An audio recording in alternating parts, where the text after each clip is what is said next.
On today's Truth Factor discussion, we're going to take a simple look at Acts chapter 23. We are a little bit late in starting because for the last several weeks, Google Hangouts has been very poor quality.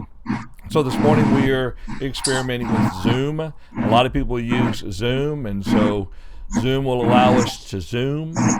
But our time limit is a little bit restrictive this morning because we're just sampling it at the moment. So we'll see if we can get this done here within the next 30 minutes. Acts 23 is real simple. And so, Paul, if you would take a moment, let everybody know how they can participate in today's study. Certainly. On all of the social media, the thing you want to search for is Truth Factor Live. That's on Facebook, on Twitter, on YouTube. Search for Truth Factor Live, or you can go to our page, which is truthfactor.com, or I think we have truthfactor.live. And so either one of those, and look at the live viewing page, and that will get you to where you need to be. Maybe you have a comment or a question, and you can use the different chat methods there. I can tell you that the one that YouTube uses is very easy to use as long as you have a YouTube account, and you can make a comment or ask a question. We'll bring that in and introduce that. It may be that you would have a question you'd like to email, and you can send that to questions@truthfactor.com. That's questions@truthfactor.com. Or if you wanted to interact with one of us personally, you can certainly send to me to Paul@truthfactor.com, John@truthfactor.com, Mike@truthfactor.com, or Tom@truthfactor.com, and you can email us in that way. And so we look forward to a study today. We look forward to your participation as we gather together and join in a study of God's Word today. Thank you, Paul. I appreciate that. Let's go ahead and step into Acts chapter 23. And let me get up on the screen over here. And Mike, I'm going to have you, if you would, sir, to go ahead and read for us this particular section, which is going to be Acts chapter 23. And let's read down through verse 10, I think. Is that what I've got? No. We're going to start Acts chapter 22, verse 30. And if you would, read down through verse 11. And I have... Can do. You got that? All right, thanks, Mike. Can do. The next day, because he wanted to know for certain why he was accused to the Jews, released him from his bonds and commanded the chief priests and all their council to appear, and brought Paul down and set him before them. Then Paul, looking earnestly at the council, said, "Men and brethren, I've lived in all good conscience before God unto this day." The high priest Ananias commanded those who stood by him to strike him on the mouth. Then Paul said to him, "God will strike you, you whitewashed wall. For you sit to judge me according to the law, and do you command me to be struck contrary to the law?" And those who stood by said, "Do you revile God's high priest?" Paul said, "I did not know, brethren, that he was the high priest. For it is written, you should not speak evil of a ruler of your people." But when Paul perceived that one part were Sadducees and the other Pharisees, he cried out in the council, "Men and brethren, I am a Pharisee, the son of Pharisee. Concerning the hope and resurrection of the dead, I am being judged." And when he had said this, a dissension arose between the Pharisees and the Sadducees, and the assembly was divided. The Sadducees say that there is no resurrection, and no angel or spirit. But the Pharisees confessed both. There arose then a loud outcry, and the scribes and the Pharisees partly arose and protested, saying, "We find no evil in this man. But if a spirit or an angel has spoken to him, let us not fight against God." When there arose a great dissension, the commander, fearing lest Paul might be pulled to pieces by them, commanded the soldiers to go down and take him by force from among them and bring him into the barracks. Verse 11, but the following night the Lord stood by him and said, "Be of good cheer, Paul, for as you have testified of me in Jerusalem, so you must also bear witness at Rome." All righty. Thank you, Mike. Let's go ahead and bring the outline up here real quick. And we've got a chat room question we'd like to share briefly with the chat room. And let me get that dropped into place here real quick before we read it. All right, I've dropped it into the YouTube. If someone wants to drop it into Facebook, that would be much appreciated. Here is the... Sorry, I'm having to jump through a whole bunch of hoops or windows here. So here's the chat room question. We'll bring it up now. So what part of the law of Moses, think about this, what part of the law of Moses did the high priest violate when he ordered Paul to be struck in the mouth? Okay, now you might get this answer probably from a footnote or a cross-reference in your Bible. What part of the law of Moses did the high priest violate when he ordered Paul to be struck in the mouth? All right, Mike, let me go ahead and throw the first question here at you. Do you have any thoughts on Paul's rebuke of the high priest? I've got a couple of thoughts, and they go back into the early part of the book of Acts, actually into the Gospels, Matthew, Mark, Luke, and John. There were two high priests, Caiaphas and Annas. And this Ananias seems to have risen out of those two. And so Paul obviously would not have known who the high priest was. For such a long time, the Jews had disrespected God's law of having just one high priest at a time, that who knew who really was the high priest. So when Paul said, I do not know, brethren, that he was the high priest, it is written, you shall not speak evil of a ruler of the people. That's somewhat of an apology to Paul, but yet at the same time, Paul had no right to have been brought up in this accusation against these people. This just surely shouldn't have happened, and so he's speaking to him as a magistrate, not necessarily the high priest of Israel. You know, Mike, that does make sense. One commentary I was kind of looking at yesterday suggests that maybe because they were called together so quickly, he might not have had on the garb of the high priest. That's correct. As a possibility there as well. But that makes sense. Makes sense. All right, well, let's move on then to the next one. Paul, I'll throw this one to you. How did Paul create dissension between the Pharisees and the Sadducees? Well, John, as I was reading this, I found that this seemed to be a very shrewd move on the part of Paul because he tells something that's absolutely true. He says that this is a resurrection issue. When Mike read that for us there, he says that it is concerning the hope and resurrection of the dead that he is being judged. And so while it is absolutely true, it's the resurrection of Christ that's being talked about, and the hope that Christians have in Christ, that's going to get the Pharisees and the Sadducees stirred up against one another because of the difference of their understanding concerning the resurrection. Well, now, let me ask you this. Sure. You don't think the Pharisees with this group believed in the resurrection of Jesus Christ, but more in just the general resurrection of the dead? Yes, I do believe that as we look at this, Paul's probably trying to get them focused on the topic of resurrection in general, but he's ready to talk to them certainly about Christ. Sure. But it is that topic that he kind of shoves to the forefront for them to discuss. Yeah, he really does. It's interesting. I'm a Pharisee, the son of a Pharisee, concerning the hope and resurrection of the dead. I am being judged. You know, and you're right. That's kind of the spark there. And they'll end up saying, hey, there's nothing wrong with this guy. You know, undoubtedly, Paul wants to go ahead and continue preaching, doing the work that he's doing. And he doesn't want to be bothered with this situation, I think. And so certainly he's going to use it if he can teach. But if he can identify himself as a Pharisee and saying this is about the resurrection, it's certainly going to maybe take the heat off of him just a little bit. I agree. Well, Tom, knowing the Pharisees did not accept Jesus, do you see anything odd about the latter part of verse 9? Let's get Tom up here for a moment. Yeah, where he talks about we find no evil in this man. but if a spirit or an angel has spoken to him, let us not fight against God. Yeah. You look at the Pharisees as they're speaking about this, and one of the things I find interesting, building on what Paul was talking about,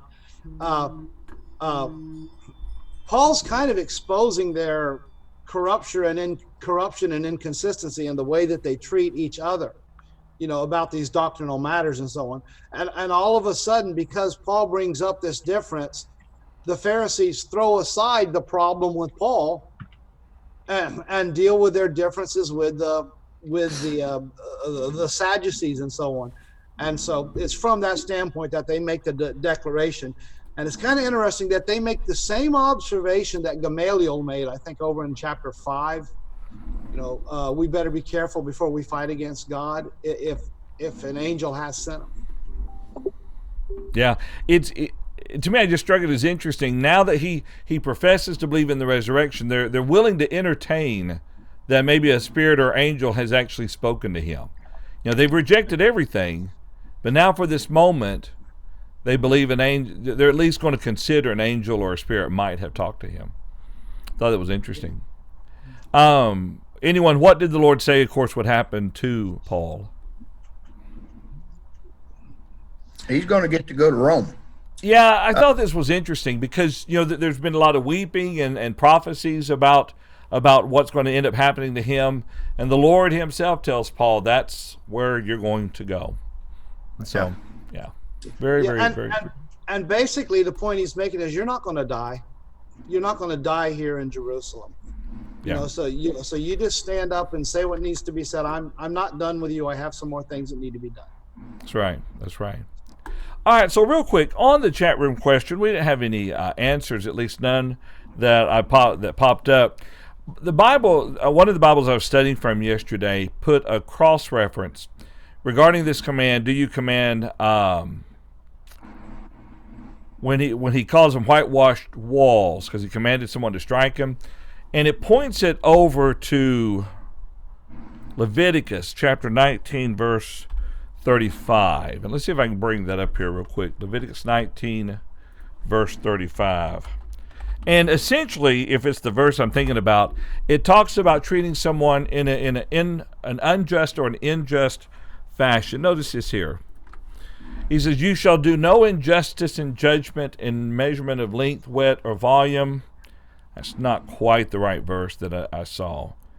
But anyway, in the passage that I had seen in the other reference, it kind of attributed to that. In matters of judgment, you're not to be impartial, and you're not to deliver an unjust or treat someone in an unjust fashion.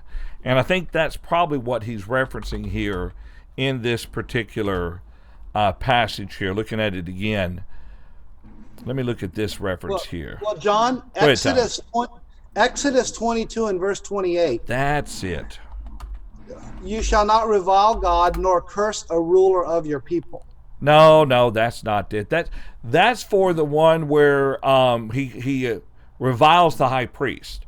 What I'm referencing is when Paul calls them whitewashed walls and hypocrites. Oh, okay, so. Yeah, because he says, God will strike you, you whitewashed wall, for you sit in judgment, for you sit to judge me according to the law, and do you command me to be struck contrary to the law? And so, in other words, the way Paul was being treated was in a very unjust fashion when they struck him here like that. Okay, so.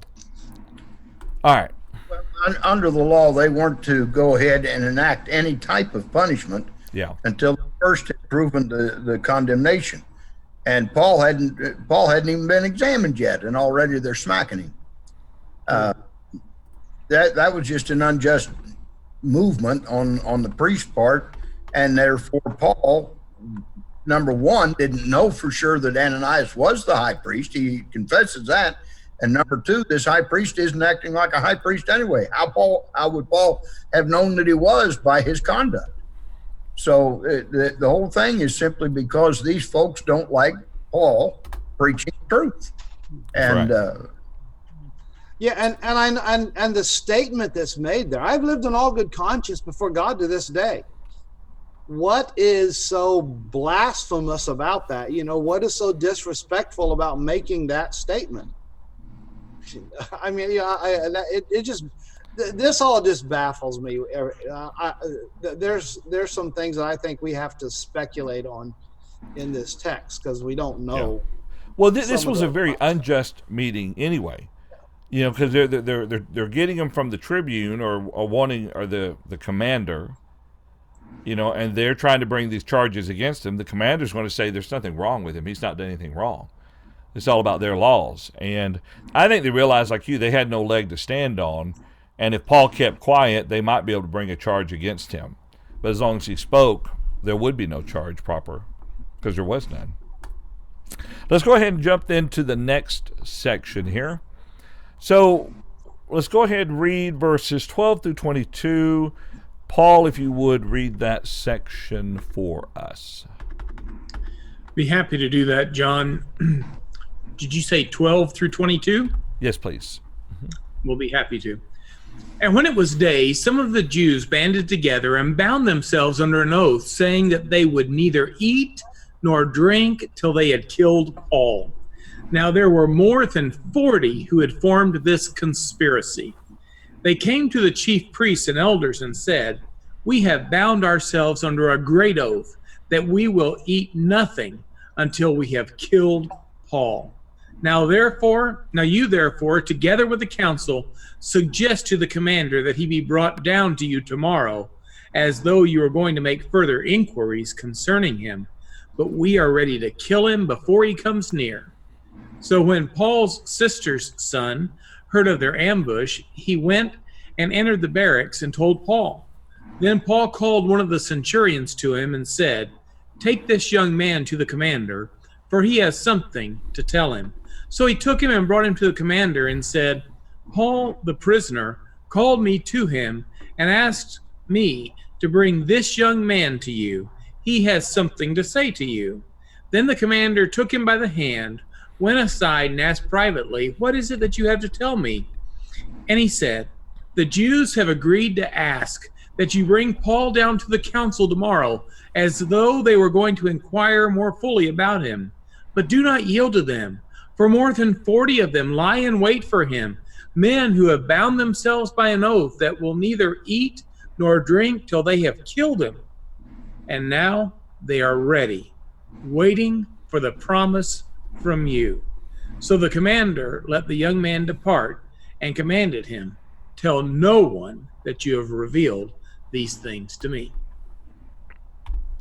Thank you, Paul. I appreciate that. It was an interesting icon. Okay, so whenever we do a chat in amongst ourselves, that little orange button lights up on the bottom. All right, I need to remember that. So, Paul, let me throw the first question here to you, if you would, sir. And this, well, Yes, let me do the chat question before we do that. So, in a similar fashion to the 40 men, this is for the chat room.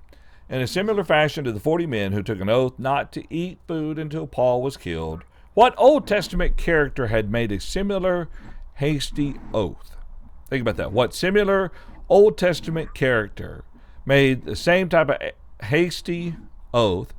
And I'll give you a hint. There was kind of a similarity between the way the names sounded, Paul and this other individual. So, Paul, in this section here that we're looking at, what was the plan to ambush Paul? Well, there were some people, I suppose, that they just felt that they had had enough of Paul and what he was doing and his preaching and what he stood for. And so more than 40 of them banded together and said, "Here's our oath. We are going to fast. We are not going to eat or drink anything until Paul's dead." It's occurred to me as I've studied this previously, I wonder if how long they tried to keep this oath, because obviously they were unsuccessful in this. But then they send and say, "Why don't you call for Paul again?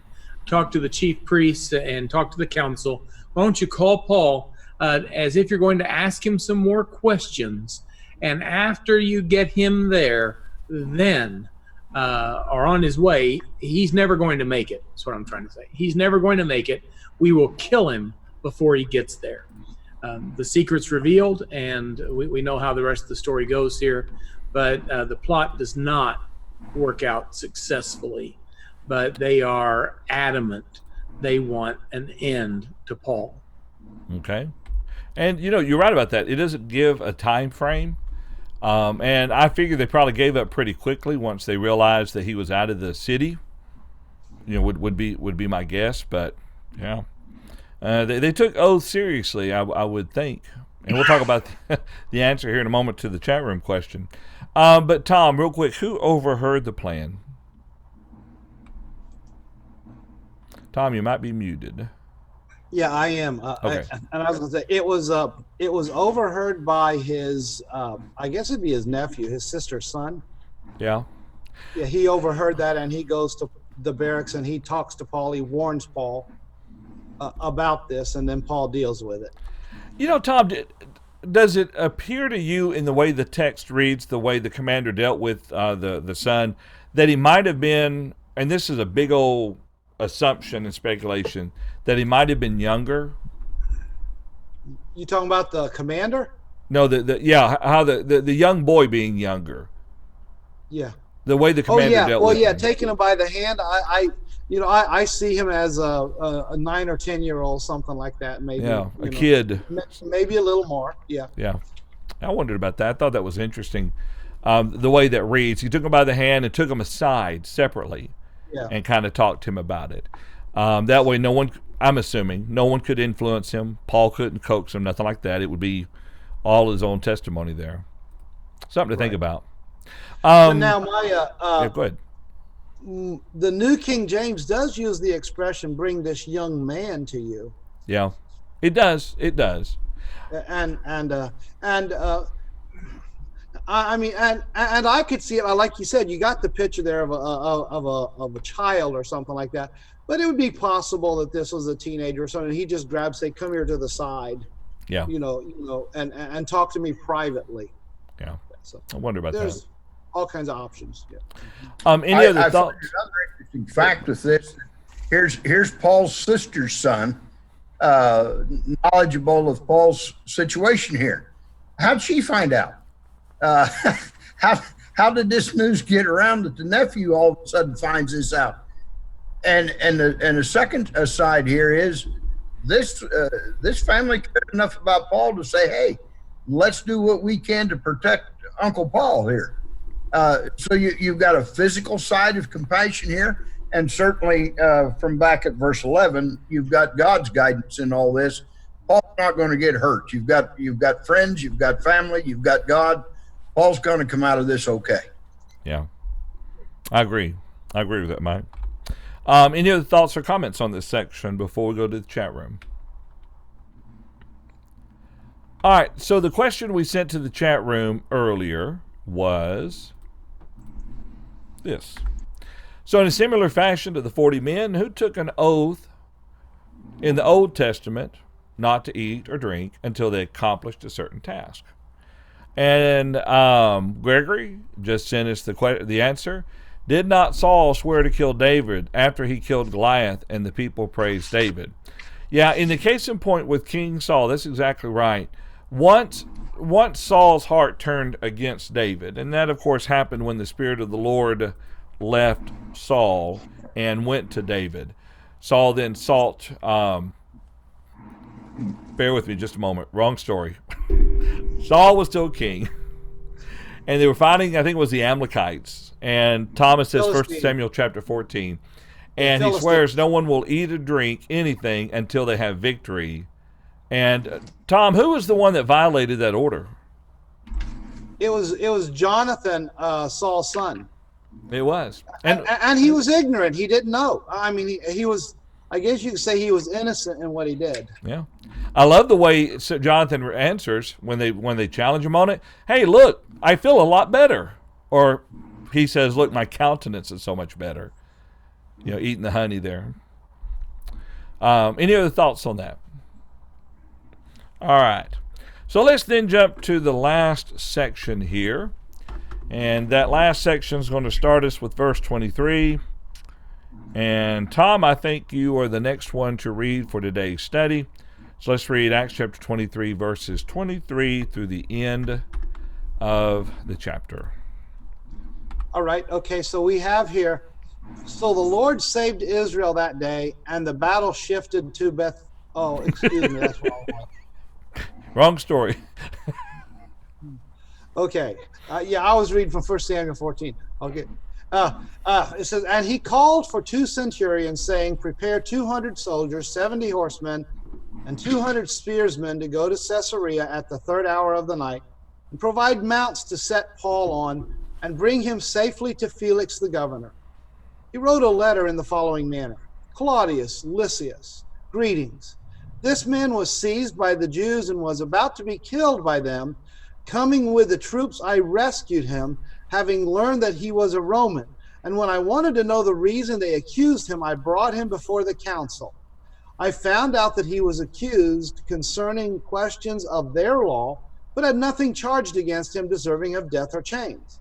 When it was told me that the Jews lay in wait for this man, I sent him immediately to you and also commanded his accusers to state before you the charges against him. Farewell. Then the soldiers, as they were commanded, took Paul and brought him by night to Antipatris.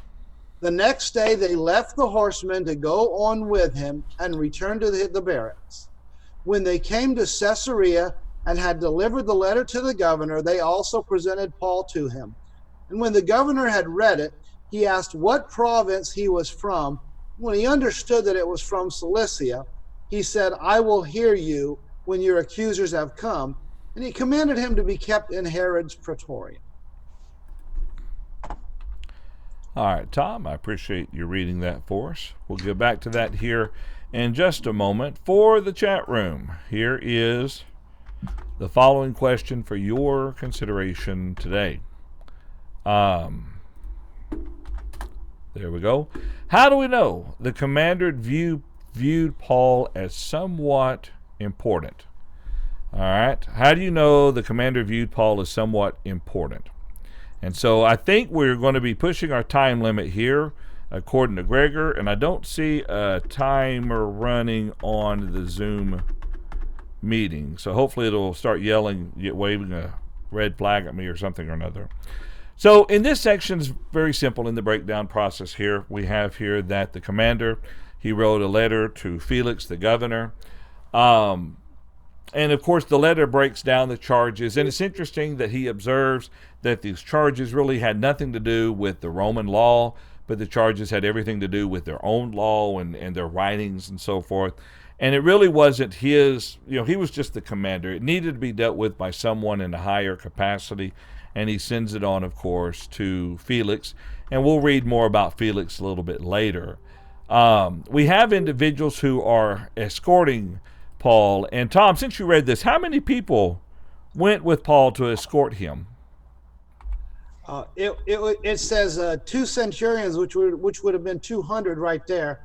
You have 200 soldiers. It says 70 horsemen, 200 spearsmen to go to Caesarea at the 3rd hour of the night. So basically there were 40 men, and he provides more than, or was it 40 men or 70, whatever it was, he provides about 10 times the amount of armed soldiers to escort Paul.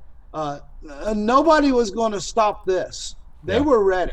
I think we told about 470, at least the first leg of the journey. Yeah. And then once they get to Antipatris, they continue on with the journey. And Paul, how many people goes with him? John, I got distracted. If you'll pass that question, please. From Antipatris onward to Caesarea, how many of the soldiers went? We know all of them went from Jerusalem to Antipatris, and then the next day, only a smaller number continued. Yes. Let's see.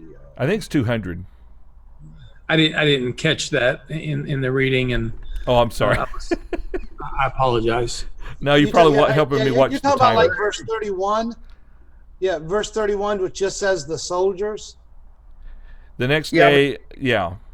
If you back it up to 23, you start out with The horsemen. 72, and by the time they get to Felix, it just says the soldiers. So the crowd has diminished, but you've still got well over 200 guarding one man. They think this guy's pretty important, mostly because he's Roman, but also because he has caused such controversy among the Israelite leaders. And so there's something about this guy. They're not going to cut him loose. But yeah, 200 at least here around him.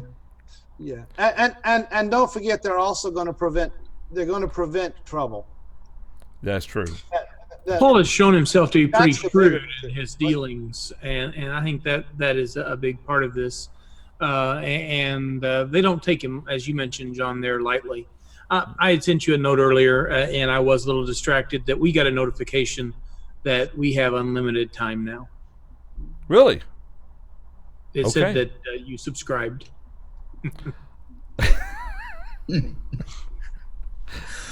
Okay. Well, what do you know? I'll pay you a fourth of that bill, John. I think I'll need to talk to somebody once we're done. Take him up behind the shed. All right. Well, I wondered why we're still going this long. So, let's do the chat question real quick, and then we'll slow down for a moment, see if there's anything that we need to consider with this. The question we asked for the chat room is, how do we know the commander viewed Paul as somewhat important? And Gregor sent a really good answer. I think even more detailed than what I was even thinking. Paul has declared his citizenship, and the ire of his Sanhedrin, the ire of the Sanhedrin indicates Paul's importance. Yeah, and you think about the number of soldiers sent to escort the Apostle Paul was large sum, 470, I think, what we figured. At least got him halfway. But he did declare himself to be a Roman citizen, and it wasn't a citizenship that he purchased. It was because he was born a Roman citizen within one of the Roman provinces. All right. Any thoughts or comments about this? I would just add to that Paul, I think he shows his integrity in this whole circumstance. I mean, the soldiers seen that in the way Paul has dealt with the soldiers and the centurion. There's been enough time here that Paul could have acted up if he was a troublemaker. Yeah. But he hasn't. Roman soldiers, they know the corruption of the religious leaders. And they know their intents and stuff. They've been around long enough, and they see their behavior and so on. So I mean, that gives them reason to protect Paul even more when you add to the fact that he is a citizen and everything else. Yeah, that's a good point. Any other thoughts on this? Let's have our viewers kind of underscore in their notes about these 40 men that take a vow that they're not going to eat or drink till they've killed Paul. Just as an interesting sidelight, keep an eye on those 40 guys and see what happens to them as this journey continues. They're going to be mentioned again in another chapter or two.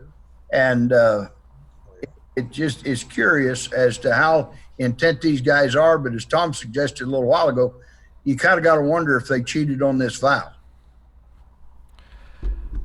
I would think they did myself. I'd pretty well, yeah, they'd have to. Yeah. Or they may have found some poor sap named Paul. Mighty hungry and mighty lean, or they cheated their vow. Yeah. Or maybe among the 40 there was some guy named Paul and they just offered him up. I don't know. I doubt that. Yeah, I do too. That's a good point, Mike. Well, I like Zoom. I've heard a lot about it, and we've never really. It's going to be either this or Skype, but Zoom seems to be a lot better. I was uncertain initially when I was first looking into it. I didn't know how much control you had over it. But there's this group of guys that do a video. They have a Facebook page. Church Media Guys, I think, is what they call their Facebook page. Anyway, I followed one of them for a while, and he did a special video on using Zoom for things like this. And when I watched that, I realized, okay, so Zoom will do like Hangouts did. The speaker pops up over everybody else, so the auto switches like that. Or we could probably choose to do the Brady Bunch style, square by square, something other like that as well. And I could record John, it using Zoom. For those who are watching us, one of the nice things about this is if they've noticed that our video quality has not been as nice as it should be. We were going through all kinds of discussion about that maybe it was a bandwidth on one of the people or some complicating factor. Well, what we find is that we're having the same number of guys, but yet the video quality maintains itself through the use of this particular product. Well, that's right. I thought it was Shelton. I mean, not Shelton himself, but Shelton being in the next room over on Hangouts with us. But as soon as we started Hangouts today, it looked very poor quality. Yeah. So that told me we needed to do something different. And so seems to be a Hangout issue more than a bandwidth in Oklahoma issue. Yeah. The Hangout has a hang up, so we hung up on the Hangout and zoomed in on Zoom. Yes. Okay. Now he's doing commercials. It's probably time to stop. All right. Well, listen, I appreciate you having patience with us today in our study. We will consider then Acts chapter 24 next week. And I think, who's down for Acts chapter 24? I believe I am. Okay. So the Apostle Paul will be covered in Acts chapter 24 by the disciple Paul, who is part of the Truth Factor discussion and preaches in Ellettsville, Indiana. Sound about right? Yes, sir. All righty. Well, listen, we'll let you go. We're actually done with the study. We appreciate so much your attention, and we'll continue this. And, we're not too far from the end of the book of Acts. And we've got something that, guys, we need to talk about if you have a couple extra minutes of what we're going to do once we finish the book of Acts. So stay tuned for that. We'll announce it here in a couple of weeks of what we're going to be doing next in this study. So join us next week. If everything goes according to plan, next Wednesday at 11 o'clock a.m. Central Time. That's noon in the Eastern Time Zone. 9 a.m. Pacific Time. That's right, here at live.truthfactor.com. Have a wonderful week.